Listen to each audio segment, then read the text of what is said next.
UPSC जिहाद।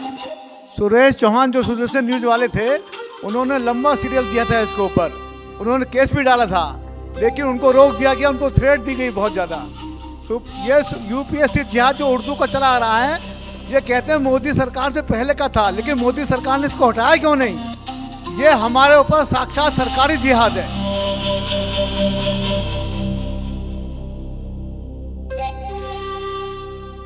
प्रकाश बंधु, राष्ट्रीय अध्यक्ष, राष्ट्रीय कार्यकारी टीम जीविका भारत।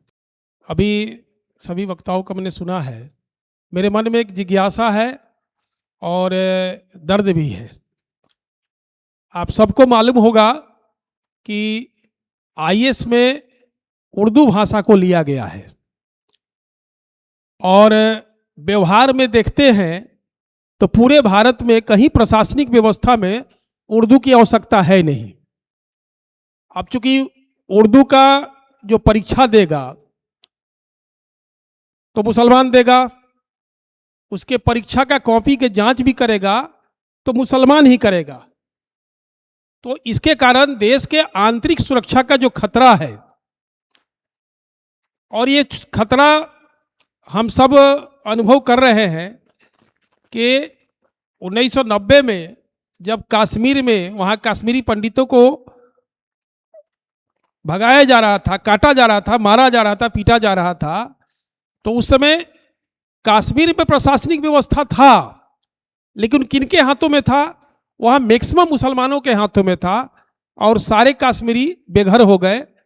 ये काम वर्तमान सरकार जो है उर्दू को आईएएस के विषय में रखने के कारण पूरे प्रशासनिक महकमा में मुसलमानों को घुसाने का काम कर रहा है। और मैं आप सबसे जिज्ञासा बजाना चाहता हूं कि इस विषय को लेकर आंदोलन की आवश्यकता है कि नहीं। अगर है तो जीविका परिवार संगठन इस काम में तन मन धन से सहयोग करेगा। बस इतना ही निवेदन है। आपके प्रश्नों का उत्तर जो है हमारे पास विनोद कुमार सर्वोदय जी हैं, जो बहुत अच्छा उत्तर वो देंगे। विनोद कुमार सर्वोदय जी। इसको यूपीएससी जिहाद कहते हैं। यूपीएससी जिहाद। सुरेश चौहान जो सुदर्शन न्यूज वाले थे, उन्होंने लंबा सीरियल दिया था इसके ऊपर, उन्होंने केस भी डाला था, लेकिन उनको रोक दिया गया, उनको थ्रेट दी गई बहुत ज़्यादा। ये यूपीएससी जिहाद जो उर्दू का चला आ रहा है, ये कहते हैं मोदी सरकार से पहले का था, लेकिन मोदी सरकार ने इसको हटाया क्यों नहीं? ये हमारे ऊपर साक्षात सरकारी जिहाद है। देश के अंदर जितने भी आईएएस बनेंगे या जितने भी सरकारी अधिकारी मुसलमान बनेंगे, वो कहीं ना कहीं हिंदुओं को मारेंगे। उनका जिहादी लक्ष्य, चाहे वो कितना बड़ा अधिकारी हो जाए। आपको हामिद अंसारी का पता होगा, जो उत्तर प्रदेश जो भारत का उपराष्ट्रपति रहा, उसने भी जहां जहां मौका लगा वहां हमें टंसिक मारा। आज भी कितने आईएएस हैं जो अपने मातहत हिंदुओं को मजबूर करते हैं मुसलमान बनने के लिए। आईएएस और जितने भी आईपीएस हैं, सब कहीं ना कहीं मुसलमानों को बचा रहे हैं। पूरे देश में मुसलमानों को जाल फैला हुआ है, सब जगह उन्हें सुविधाएं मिल रही हैं। कोई भी मुसलमान कितने भी अपराध करता है, बार बार छूट जाता है, बार बार बचता है। क्यों बचता है? क्योंकि सारा नेटवर्क में मुसलमानों का प्रभाव बना हुआ है। कश्मीर का पूरा आतंकवाद मुसलमानों का अधिकारियों के कारण चला गया। उनके बाद जो छूट के आते हैं, उनको फिर सहायता मिल जाती है। जितने भी अधिकारी पकड़े जाते हैं इस गैंग के काम में, वो छूट जाते हैं, फिर उन्हें छूट मिल जाती है। अब इस वक्त कश्मीर में भी ये हालत है कि डेली एक न एक अधिकारी पकड़ा जा रहा है। नियत डेली पकड़ा जा रहा है लगभग। आप समाचार पत्रों में पढ़ सकते हैं, कश्मीर में जो राज्यपाल हैं इस वक्त, वो कहीं ना कहीं कोई ना कोई अधिकारी पकड़ रहे हैं जो आतंकवादियों से मिले हुए हैं। मेरा आपकी बात बहुत सही है कि यूपीएससी में उर्दू खत्म होनी चाहिए। उर्दू का हमारी भाषा से क्या मतलब है? उर्दू ना तो भारतीय संस्कृति है, ना भारतीय भाषा की पहचान है। उर्दू ने हमारा सारा देश की संस्कृति को मिटा दिया। उर्दू ने, उर्दू के शब्द अरबी और फारसी से लिए गए हैं। लिपि अरबी और फारसी की भाषा वैसी है। सारा फिल्मी जगत ने उर्दू भर दी हमारे अंदर, हम हिंदी नहीं बोल पाते। उर्दू को लिपि और उर्दू का जो सिस्टम है उसको खत्म करना होगा। जिहाद मिटाने के लिए हमें उर्दू भी खत्म करनी पड़ेगी।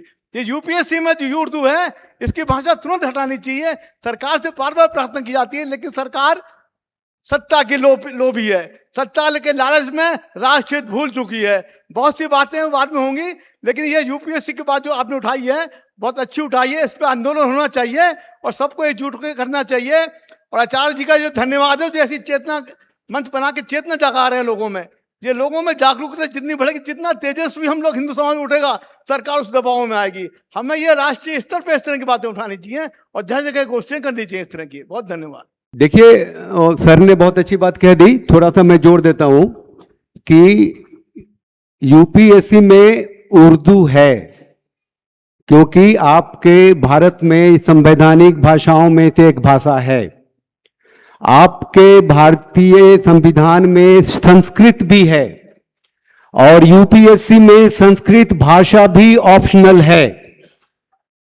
सवाल ये उठता है कि राजनीतिक सत्ता की व्यवस्था में जो सिविलाइजेशनल सभ्यता से संबंधित जो ग्रंथ हैं, जो संस्कृत में हैं, उस भाषा के लोग आपके देश में क्यों नहीं है?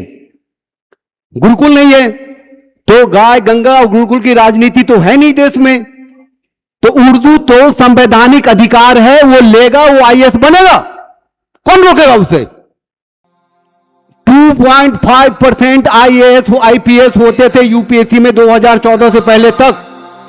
गंगा माता की, गायत्री माता की, पुनः गौ माता की।